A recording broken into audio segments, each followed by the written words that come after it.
அது கமலா இருந்துச்சு. அது எப்படின்னாக்கா அதில் கால்சியம் சத்து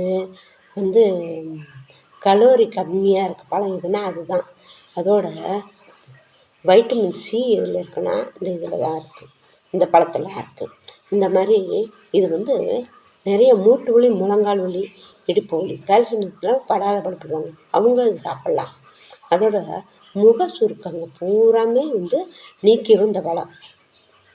20 வயசு பிள்ளை 40 வயசுமா இருக்கும், அந்த பிள்ளைய இது மறுபடியும் 20 வயசுக்கே கொண்டாந்துடும். அப்படியாப்பட்ட பழம் இந்த கமலா இருந்துச்சு. அதை சாப்பிட்டிங்கன்னாவே செம சூப்பராக இருக்குது. அதோட அந்த தோல் இருக்குங்க இல்லையா,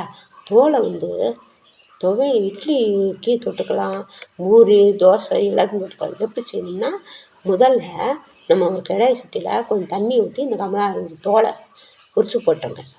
போட்டு கொஞ்சம் நேரம் வேகட்டும், ஒரு 5 நிமிஷம் 10 நிமிஷம் வச்சுக்கோங்க.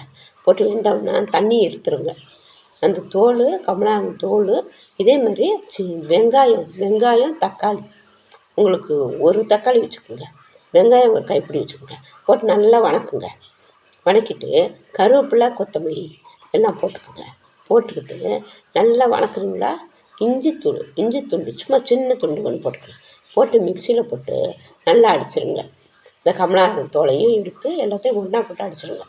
பிறகு நீங்கள் இதை தோசை, இட்லி தேவைக்கேற்ப உப்பு போட்டு மறந்துடாதீங்க. போட்டு சாப்பிட்டிங்கனாவே சூப்பராக இருக்கும். பிள்ளைங்க எல்லாமே சாப்பிட ஆரம்பிச்சோம். தேங்காய் கொஞ்சம் போட்டு அரைச்சிக்கோங்க. ஒரு அரை மூடி போட்டுக்கலாம், இல்லை ஒரு 1/4 மூடி, தோலுக்கு தகுந்த போட்டுக்கோங்க. போட்டு அரைச்சி சாப்பிடுங்க, செம்ம சூப்பராக இருக்கும்.